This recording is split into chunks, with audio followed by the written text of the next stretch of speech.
La CENI devrait clôturer ce dimanche à 16 h la réception et le traitement des candidatures consécutivement à ces dernières annonces, une période du processus électoral marquée jusque-là par un faible engouement décrié par Denis Kadima il y a encore quelques jours. Quant aux Jeux de la francophonie qui vont avoir lieu à Kinshasa dans tout au plus 5 jours, Félix Tshisekedi est lui-même sur la scène pour la réussite de ce grand événement en compagnie de quelques membres du gouvernement et du comité d'organisation. Le chef de l'État a effectué une dernière ronde des infrastructures ce week-end. L'histoire enseigne que l'Ashura marque le martyre de Hussein, petit-fils du prophète Mohammed et troisième imam des chiites qui trouva la mort à Karbala avec des membres de sa famille et des compagnons dans une bataille inégale qui l'opposa en 680 à l'armée omeyyade. Mesdames et messieurs, bonjour. Ce dimanche 23 février, la CENI procède à la clôture de l'opération de dépôt des candidatures pour la députation nationale après une prolongation de 7 jours et la publication des listes provisoires des candidats députés nationaux interviendra le 9 août prochain.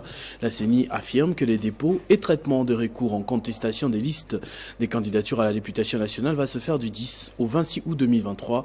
Enfin, la publication des listes définitives de candidats députés nationaux interviendra le 10 septembre 2023. Pour plusieurs observateurs, l'opération de dépôt de candidature n'a pas connu un grand engouement.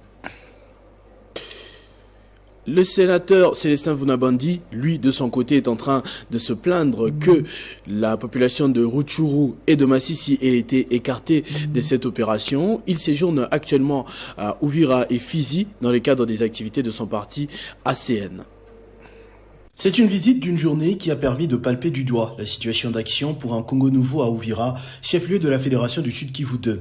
Une visite qui a été marquée par 4 grands moments. D'abord, les civilités au maire de la ville d'Uvira, la visite du siège de la Fédération, l'échange avec les camarades des membres du comité exécutif de la Fédération, mais aussi la rencontre et l'échange avec les candidats députés nationaux et provinciaux de l'ACN dans les circonscriptions de Uvira et Fizi. À travers ce périple, Célestin Vunabandi a insisté sur l'engagement de l'ACN pour la victoire prochaine et pour un second mandat du président de la République Félix Tshisekedi. La mobilisation de tous les camarades derrière les candidats de l'ACN pour leur victoire aux prochaines élections législatives, nationales, municipales et locales, ainsi que l'enracinement du parti auprès de toutes les couches sociales du Sud Kivu 2 qui doivent désormais s'approprier et intérioriser sa vision de l'ACN pour la lutte contre les antivaleurs, la refondation de l'État et l'émergence d'un Congo nouveau. Signalant que cette visite du président national du parti Action pour un Congo nouveau à Uvira s'aligne dans le cadre d'une tournée nationale que le sénateur Célestin Vunabandi entend effectuer dans toutes les 26 provinces du pays où le parti ACN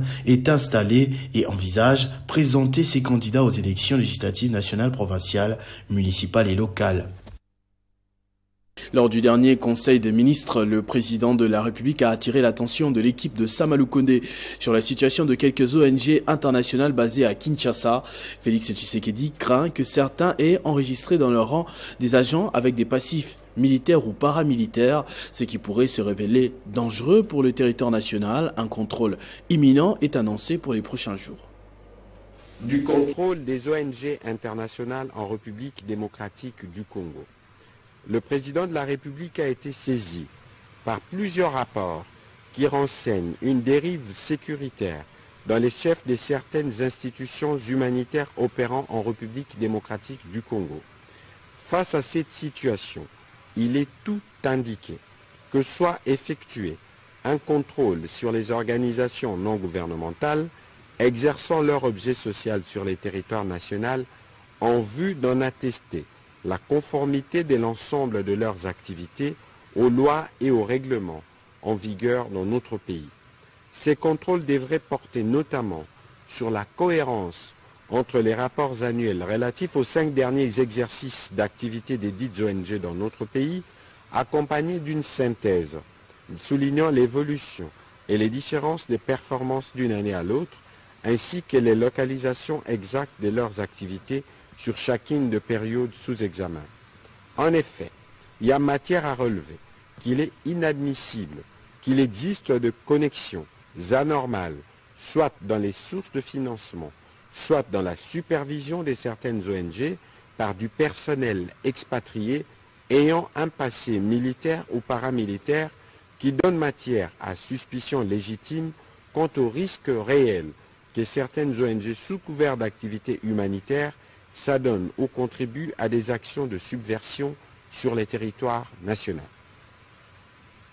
C'est pourquoi le président de la République a instruit le vice-premier ministre, ministre de l'Intérieur, le vice-premier ministre, ministre des Affaires étrangères, la ministre d'État, ministre de la Justice et garde de Sceaux, ainsi que la ministre d'État, ministre du Plan, de travailler en commission interministérielle afin de produire un rapport.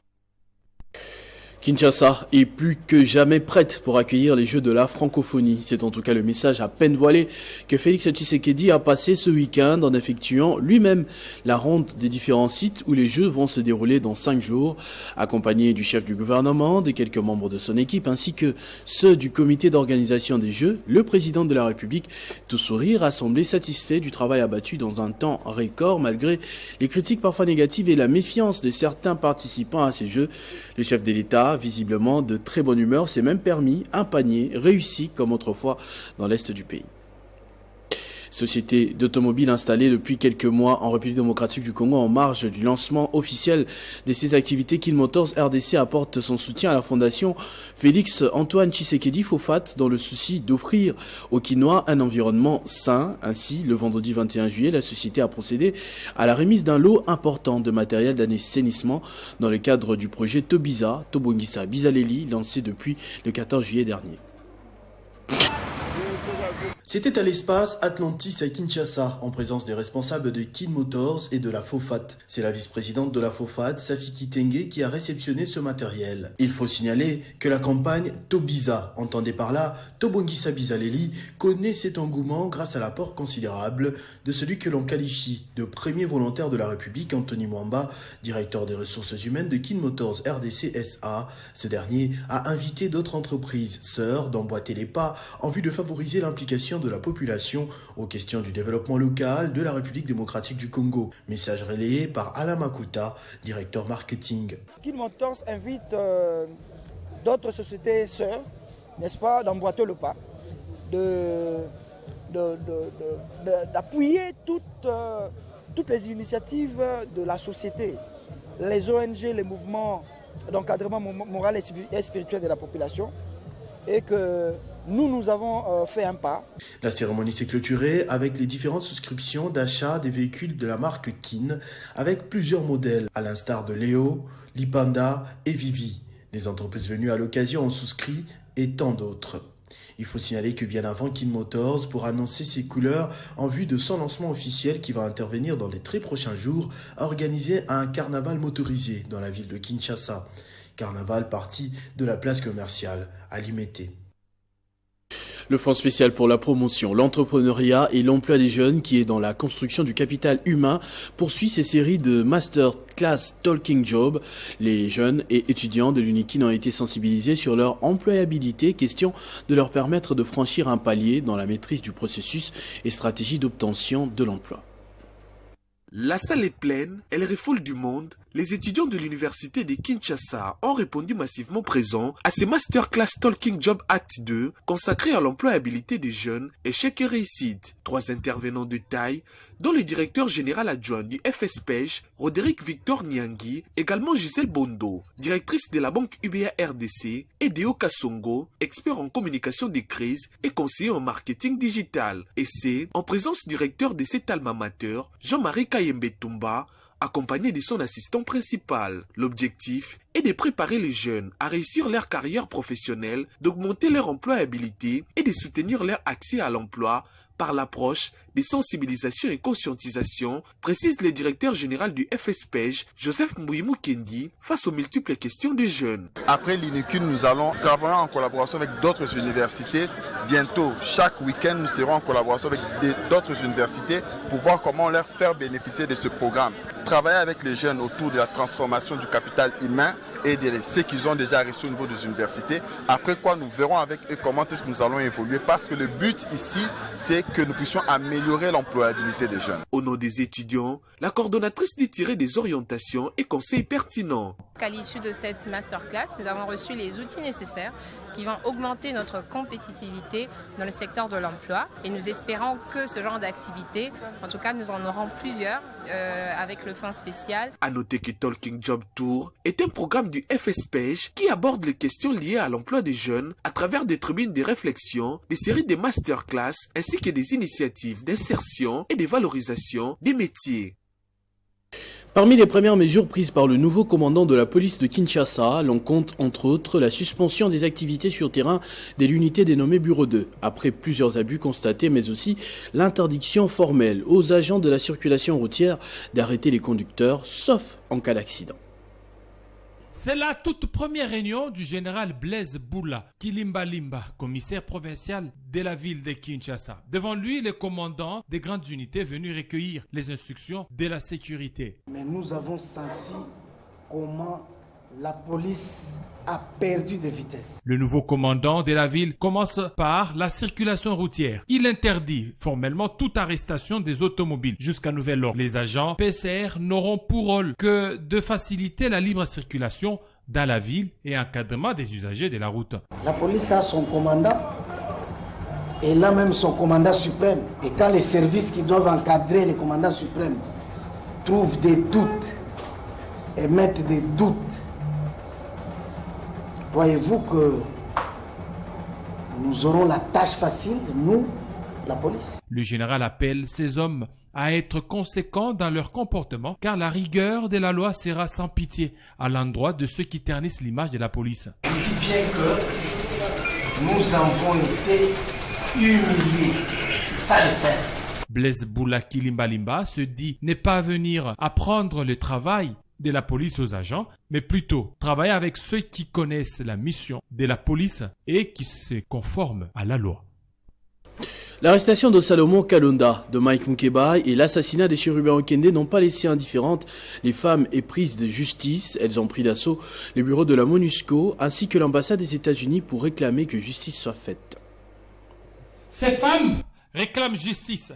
Ces femmes éprises de justice pour la libération de Salomon Kalonda et autres, elles sont issues de toutes les classes sociales, ont pris d'assaut les installations de la MONUSCO à Kinshasa pour exiger la libération de Salomon Kalonda, de Mike Mukebai et réclamer justice pour Chérubin Okende. Drapeau de la RDC à main, sifflet, calico, effigie des Chérubin Okende, député de l'opposition assassiné la semaine dernière, et Salomon Kalonda emprisonné, ces femmes dénoncent des actes qui arrivent à l'approche des élections. Nous sommes venus pour dénoncer des violations graves et rien n'est fait. Mais disons, ça ne peut pas être comme ça. C'est pour cela que vous voyez ces mamans de manière spontanée sont venues pour dire non. Nous venons réclamer une enquête indépendante pour Chérubin Okende, pour que nous puissions savoir connaître Okende, que nous puissions connaître les commanditaires. C'est que nous voulons qu'on libère Salomon Idi Kalonda, qu'on libère Mike Mukebai, sans condition, parce que leurs dossiers sont vides. Cette organisation a aussi déposé un mémorandum à l'ambassade des États-Unis en République démocratique du Congo, demandant d'activer les lobbying nécessaires pour obtenir le respect des droits garantis par la Constitution à Salomon Kalonda, d'interpeller le gouvernement congolais quant à la bonne exécution des engagements internationaux pris par la RDC et d'exiger une enquête indépendante et sérieuse pour faire la lumière sur les circonstances de l'assassinat des Chérubins Okende.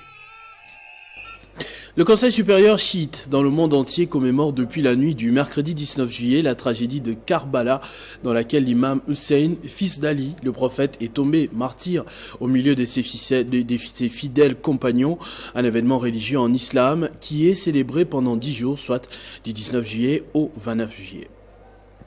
C'est une période de deuil chez les musulmans du monde entier. Et ce deuil, comme à l'accoutumée, se déroule pendant 10 jours.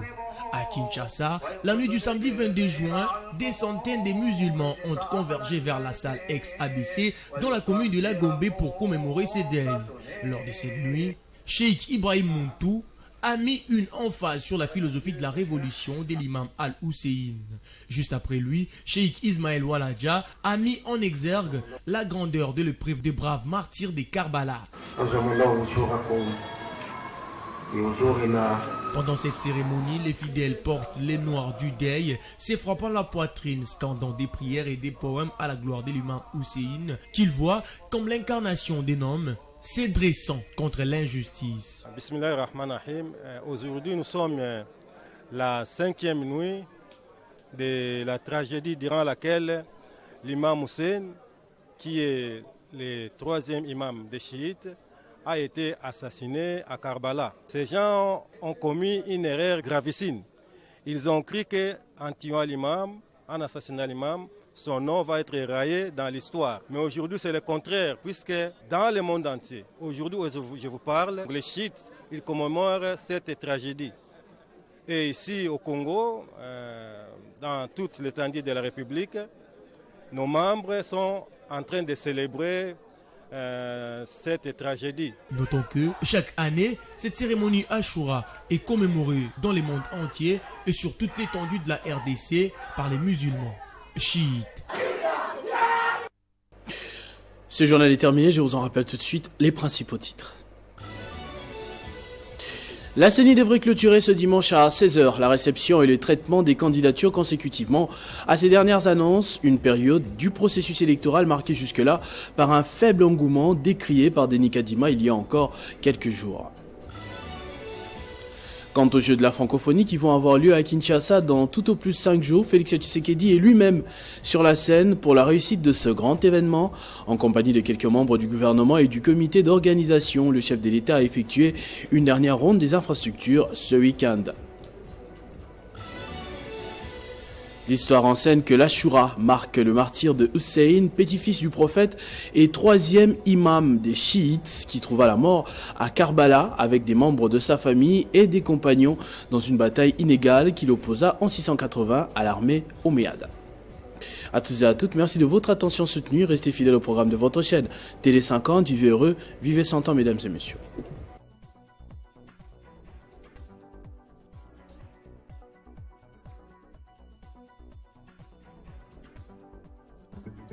Retrouvez toute l'actualité en continu sur www.tele50.cd.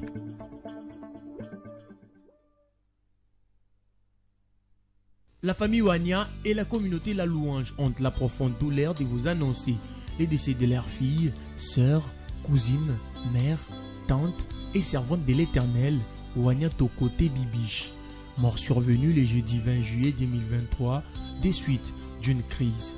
Résidente à Paris, venue à Kinshasa pour ses vacances où la mort l'a trouvée. En attendant les programmes officiels, l'idée s'y tient à la résidence familiale sise sur 149 avenue Baoyo dans la commune de Bandalungwa. Ces programmes tiennent lieu de faire part.